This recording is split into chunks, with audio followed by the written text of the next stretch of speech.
Vincent, good morning. Yes. Good morning, Michael. How are you? Yes, I'm well. I'm well. Good to speak to you again. Yes. That's good.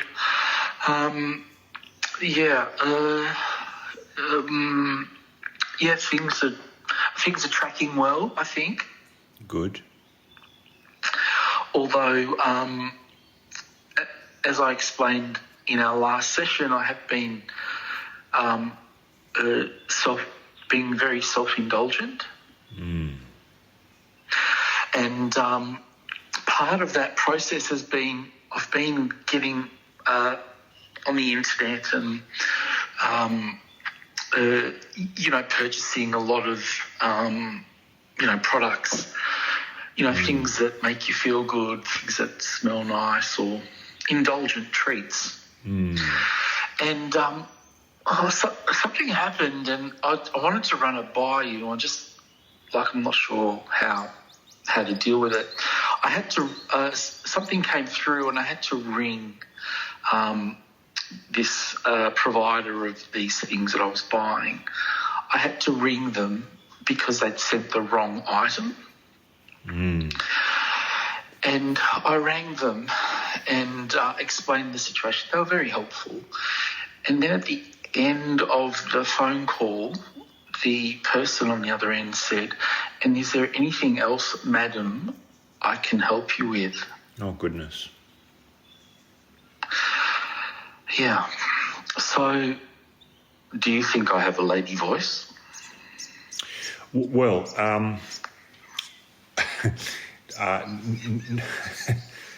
no. Well, I don't. But it's really not for me to say what the person on the other.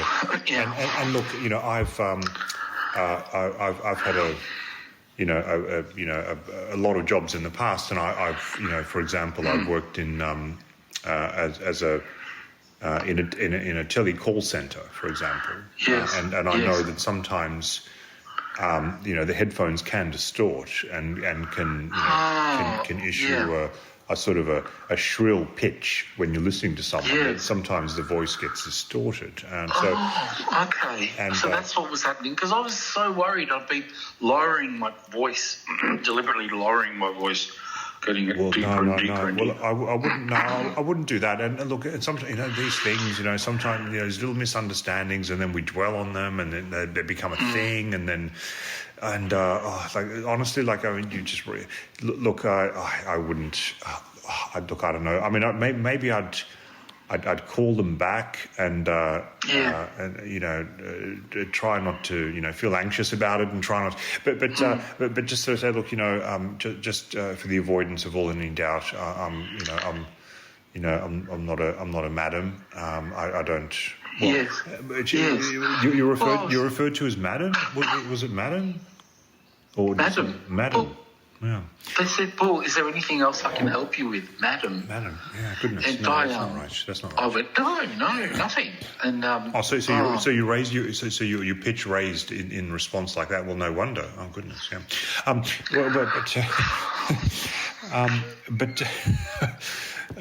Well, I mean, that's the thing. Sometimes in our intonation, we can give the impression. I sometimes find, look, that's. Yes. But because it's really not about me. It's about you. And what I wanted to raise with you is just coming back to the previous session, because Yes. look, I'm glad you brought that up, but I think we just put that to one Yes. side. Yeah, I can move on from that. Good. You raised something very interesting, which made me think about maybe something we could. Well, you in the last session you raised you talked about. I think you said your words, I believe, because I was very busy scribbling down what you were saying, because there was so much. There was a lot of talk about the void and the void, yes. The void. And I really want to get stuck into. I want to get into your void, but obviously we'll do that over the next few sessions. But you did say something about feeling like Han Solo. I think there was, or something. There was something. Oh yes, we'd been out on a night on the town. Yes, that's exactly it. And you felt like because of that whole, because you'd bought your partner a faux fur coat. And there was almost it like matched her hair. And it was and what it brought to mind, and I thought just maybe in today, again this is wrapped, but it brought back to mind something that happened to me a long time ago. Back when I was at university, I was studying, and I was doing back then I was doing my studies, my graduate and postgraduate studies in politics and economics, which I know it's something that I've moved on from, although I found that useful in discussions with you about our fees, both politics and economics, when you bring up things like futures and you try and negotiate with me. But again, I just want to put that to one side.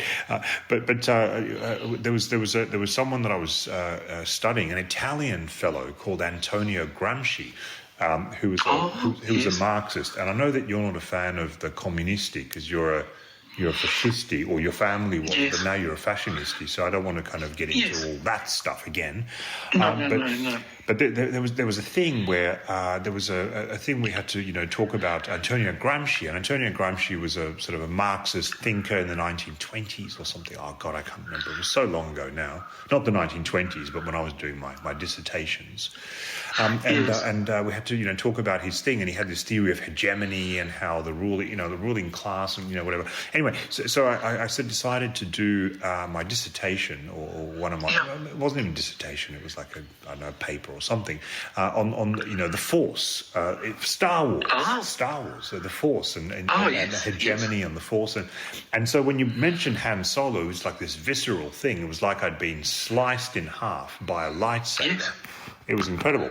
Gosh. And so what I thought we might do, just in the short time we have left, before we start the session proper, obviously, and I trust there's been no harm or self-harm.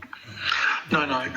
Is all good just explore, because this will give you some data points just in terms of assessing the characters from Star Wars, given you referred to Han Solo. Just kind of thoughts on things. I'm happy to share some of mine as well, but just kind of where you stand on some of the others, given that you've latched onto Han Solo. This is I always liked that. What was it? Obi-Wan Kenobi. Obi-Wan Kenobi, interesting. Yes. Yes, I thought he was quite insightful. Insightful, yes, he was. Yes. And the other character, Jar Jar. It's interesting you should say that. Before we get on, it's interesting you should say that, because with Obi-Wan Kenobi,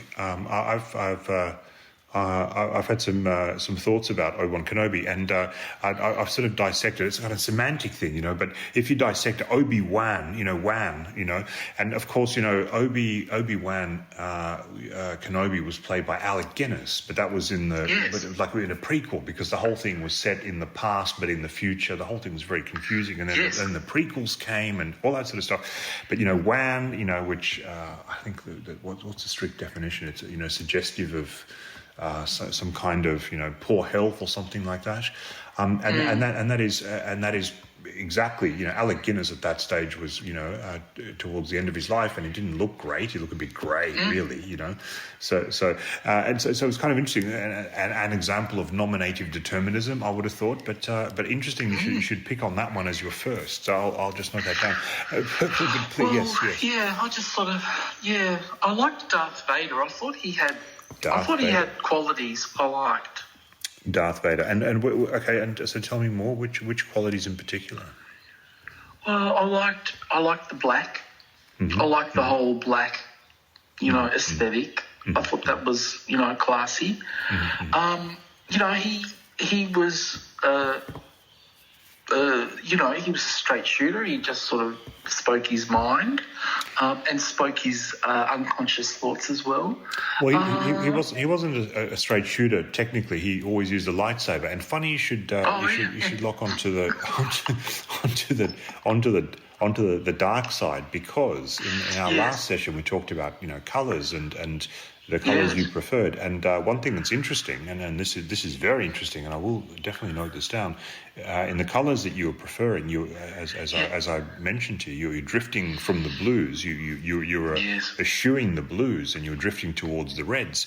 And it was always the dark side of the Force that was using the red lightsabers, and it was always the Did you see where I'm going with this? It was always it was always the Jedi Knights that were using the blue lightsabers. So I'm not surprised. I'm not surprised that you were. So So maybe this whole thing of ignoring the void, or avoiding the void, is sort of like this movement towards the dark side. Well, look, it may be too soon to kind of to pick on that, and our time is almost up. But I think this is something worth exploring because there's lots of, as I found in my dissertation or short paper, whatever it was, there's just in the whole Star Wars universe or whatever it was. There's so much depth and so much meaning. There's poetry, like Obi-Wan Kenobi in itself. That's poetry, just that word. Chewbacca, that's pure onomatopoeia. Oh, yes. Chewbacca, that's just the sound, the actions and things like that. Yes. Princess Leia, who hasn't wanted to, right? Let's face it, that stuff like that. And you mentioned Jar Jar Binks as well. What? Yes, he's another favourite. I like that one. Well, and I always, was he Jamaican or was he just retarded? What was going on? What was that? Well, yes. I don't know if you can use that term anymore, Michael. I'm just sort of saying. No, exactly right. But you see, and look, our time is, and of course Yoda, but listen, this is Yoda. Yes, I like Yoda. Yes. No, yeah.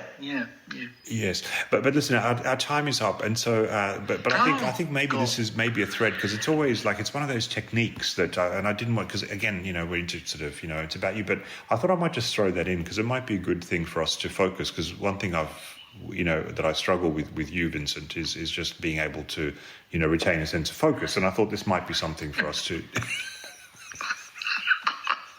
Yes. Well, welcome to the club. All right. Well, listen, it's been great. I really feel like we've made some progress, and so let's jump on. I'm glad you do. All right. Well, cheerio then. I'll speak soon. Okay. Thanks. See ya.